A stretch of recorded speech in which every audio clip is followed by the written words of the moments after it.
What's up everybody? Welcome back to the lawn vlog. As you can see, I'm not in the lawn today. It is a bit windy outside and I do not have the proper equipment to do this outside. So we're gonna do some B-roll and a little bit of talking to the camera on the inside today. So late October here in Indiana, this is about the time in the fall where we are really thinking about shutting things down in the lawn. And a part of that is winterizing your irrigation or sprinkler system. This is very, very important for many different reasons. Of course, you can choose to not do this, but just know that you most likely will have some not so good surprises come springtime if you choose not to do this. And here's why. It is going to be winter, and through the irrigation system is running water, and those two things do not mix well when it gets to really cold temperatures.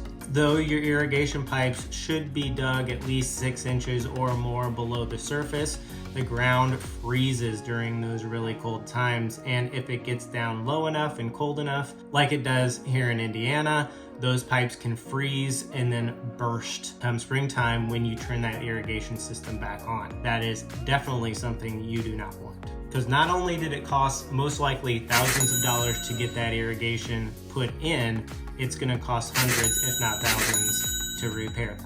So today I'm talking about mainly pretty much a professional installed irrigation system. Rainbird makes a great DIY irrigation system that you can bury underground that hooks onto your outside spigots. I had it at our old house. I loved it. Installed it myself, easy peasy, couple $100 to buy a couple and put them in the ground. To winterize those, you essentially take the same approach. You take an air compressor, you blow air through the tubes, and it blows all the water out of the system. It is a lot easier with that DIY system, only because usually there's not as many zones and you don't have to worry about closing this valve and opening this valve and worrying about things like that.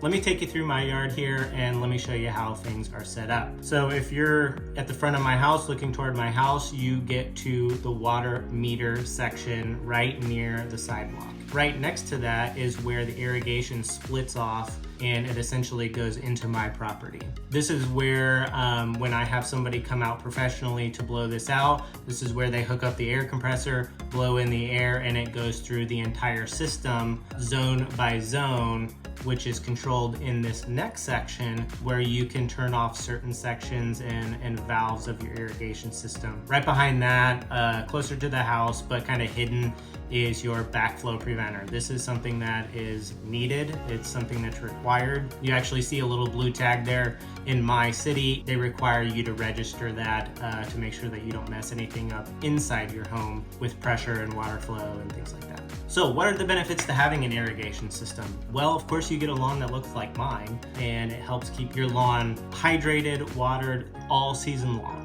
But let's be honest, nothing beats natural rainfall when it comes to watering your lawn. I love the way that my system is set up currently because I have good control of it. There's a hub that I don't have on camera here, but I essentially connect my phone to Wi-Fi to this hub. I can turn on any zone at any time, run it for any amount of time that I wanted to. I can essentially set it and forget it, which is what I do most of the time throughout the season. But with the system that I have an additional add-on where it takes rain into consideration. So if I got enough rain throughout a week, it'll essentially cancel those waterings for me to make sure I don't overwater. Besides Rainbird, there are a lot of good companies out there. There's a great company that I would love to eventually give a try. That being Irrigreen. They have essentially a digital printing water system, which is just like a normal underground irrigation system, but it is a lot more customizable and works well with oddly shaped lawns. I've seen some great results out there with some other videos and people that have given it a shot. So with it being late October, like I said, I am definitely putting the lawn to sleep at this point. Just yesterday, I had the irrigation system blown out. It is a very sad day in my opinion, but the good news is we have a little bit of rain on the way, so the lawn is not over with yet. So long story short, the recommendation is if you have an underground irrigation system, you definitely should winterize it come mid to late August, early November timeframe, because that's when we're gonna start experiencing freezes, at least here in Indiana.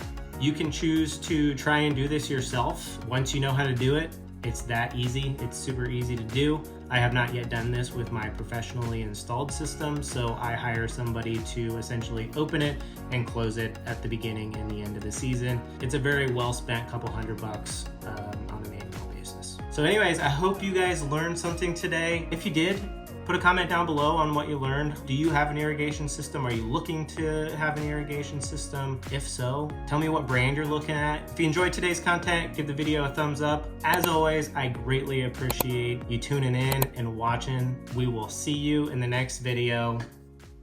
Peace.